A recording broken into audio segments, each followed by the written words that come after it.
Halo kelas 9, selamat pagi. Apa kabar? Kita bertemu lagi lewat pembelajaran daring ya.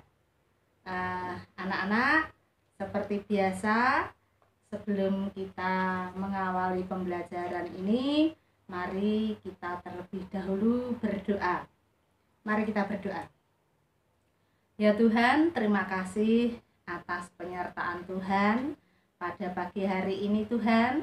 Kami bersama anak-anak kami yang belajar di rumah ingin senantiasa selalu belajar dan belajar terus. Kiranya Tuhan berkati agar senantiasa apa yang kami lakukan boleh sesuai dan seturut dengan kehendak-Mu. Terima kasih Tuhan, di dalam Yesus kami berdoa dan mengucap syukur. Amin. Anak-anak, pada pertemuan kali ini Bu Kris akan menyampaikan materi tentang gereja di Indonesia. Kalau minggu yang lalu materinya adalah makna gereja. Anak-anak masih ingat apa makna gereja itu? Ya, adalah orang-orang yang dipanggil dari lingkungan keluarganya, lingkungan kerabatnya, lingkungan saudaranya, bahkan mungkin bangsanya, gitu, untuk masuk ke dalam suatu komunitas yang baru yang dinamakan dengan gereja, atau boleh disimpulkan sebagai persekutuan orang-orang kudus, itu gereja ya. Nah, sekarang bagaimana gereja di Indonesia ya? Bagaimana gereja di Indonesia? Anak-anak bisa ya menyebutkan gereja-gereja yang ada di Indonesia. Banyak sekali macamnya ya. Di Blora sendiri sudah berapa gereja, walaupun Blora adalah kota kecil. Nah, anak-anak, kita harus tahu bahwa kekristenan datang di Indonesia itu pada waktu yang cukup dini. Ini menunjukkan beberapa peninggalan sejarah khususnya di Barus, yaitu Sumatera Utara, pernah hadir yang namanya kekristenan Nestorian, yaitu yang berasal dari Suriah. Namun kekristenan Nestorian yang berada di Barus ini pada akhirnya hilang atau punah. Mengapa demikian? Rupa-rupanya orang-orang Kristen Nestorian pada waktu itu terasing oleh masyarakat sekitarnya. Mereka hidup dengan tata cara orang-orang Suriah. Mereka juga menggunakan bahasa Suriah, sehingga sulit atau tidak mudah dipahami oleh masyarakat sekitarnya. Kemudian setelah itu bentuk kekristenan datang lagi, yaitu pada abad ke-16 bersama orang-orang Portugis dan Belanda yang mencari rempah-rempah di kepulauan Nusantara. Contohnya di Kalimantan, di Maluku, di Sumatera, dan sebagainya. Maka pada akhirnya juga terbentuk kelompok-kelompok Katolik Roma dan Protestan sesuai dengan agama orang-orang Portugis dan Belanda. Nah, sehingga terjadi persaingan antara kolonialis Belanda dengan Portugis ya.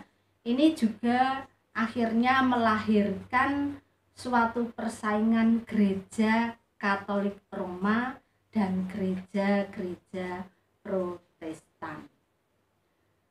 Misalnya, ketika orang Portugis dikalahkan Belanda di Maluku, mereka melarikan diri ke Timur-Timur yang sekarang dikenal dengan Timor Leste. Selain itu, mereka juga melarikan diri ke Flores. Hingga di sana mereka akhirnya juga membentuk kelompok-kelompok umat Katolik Roma. Sedangkan orang-orang Katolik Roma yang berada di Maluku dipaksa oleh Belanda untuk pindah ke gereja Protestan. Kemudian di Maluku orang-orang Protestan mendirikan Indische Kerk, ya, Indische Kerk atau gereja Hindia. Kemudian setelah itu datanglah para sending dari berbagai negara datang ke Indonesia. Misalnya ada yang namanya GCB, ya, Gereformed Sending Bond. Kemudian NGCV, Netherlands Gereformed Sending Vereniging, dan masih banyak lagi ya dari para sending-sending yang datang ke Indonesia. Ini pun juga akhirnya melahirkan gereja-gereja yang beraliran Calvinis, antara lain gereja Gereformed, gereja Presbyterian, dan mungkin masih banyak lagi gereja-gereja yang lain. Kemudian tidak hanya itu saja, kemudian juga datang para sending-sending dari berbagai negara, antara lain yaitu dari Jerman. Oleh karena gereja-gereja di Indonesia terbentuk lewat pelayanan dari kalangan suku-suku tertentu, oleh karena itu pula terbentuklah gereja-gereja suku yang antara lain gereja Kristen Toraja, kemudian gereja Kristen Sumba, dan masih banyak lagi gereja-gereja yang terbentuk dengan gereja-gereja suku tertentu.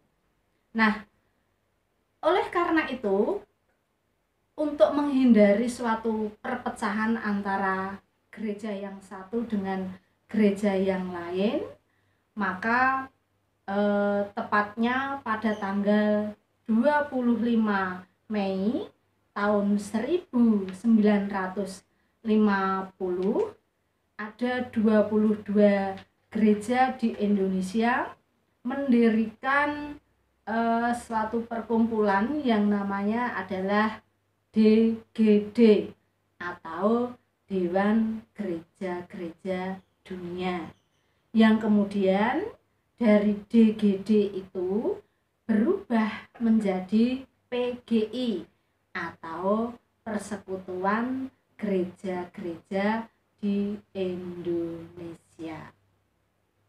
Namun anak-anak, kenyataannya walaupun sudah terbentuk dengan adanya gereja-gereja Indonesia, harapan Tuhan Yesus supaya anak-anak Tuhan bersatu itu masih jauh dari harapan atau dari kenyataan.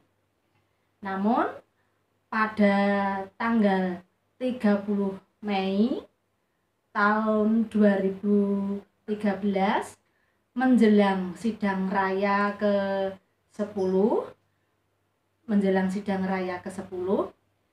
DGD dan DGI mengadakan suatu celebration of unity atau yang disebut dengan perayaan keesaan sebagai acara pendahuluan untuk sidang raya di Jakarta.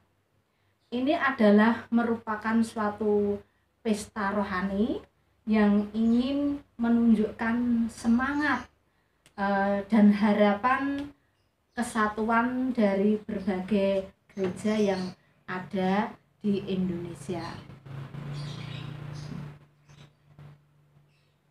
Nah, anak-anak, bersatu bukan berarti gereja-gereja melebur menjadi satu gereja, tidak. Tetapi yang dimaksud bersatu di sini adalah satu dalam arti jiwa, satu hati untuk mengutamakan pelayanan pada sesama demi nama Tuhan Yesus Kristus. Nah, demikian anak-anak, gereja yang kondisi gereja pada waktu itu yang ada di Indonesia. Anak-anak, sebagai akhir dari pembelajaran ini, sebelum kita tutup dengan doa, dari Bu Kris ada tugasnya yaitu menurut anak-anak dampak positif apa dan dampak negatifnya apa melihat banyak sekali berbagai aliran kekristenan datang di Indonesia. Saya ulangi lagi, apa dampak dari segi positif dan negatifnya dari kehadiran berbagai aliran gereja yang datang di Indonesia. Nah, demikian anak-anak, sebelumnya mari kita tutup dengan berdoa. Mari berdoa. Tuhan Yesus, terima kasih atas penyertaan-Mu di dalam pembelajaran ini. Biarlah apa yang kami dengarkan dalam pembelajaran ini boleh kami lakukan, boleh kami laksanakan di dalam kehidupan kami sehari-hari. Terima kasih Tuhan, ampunkanlah segala dosa kami. Di dalam Yesus kami berdoa dan mengucap syukur. Amin. Demikian anak-anak pertemuan pada hari ini. Semoga anak-anak selalu sehat, selalu semangat dan rajin belajar. Terima kasih, Tuhan memberkati.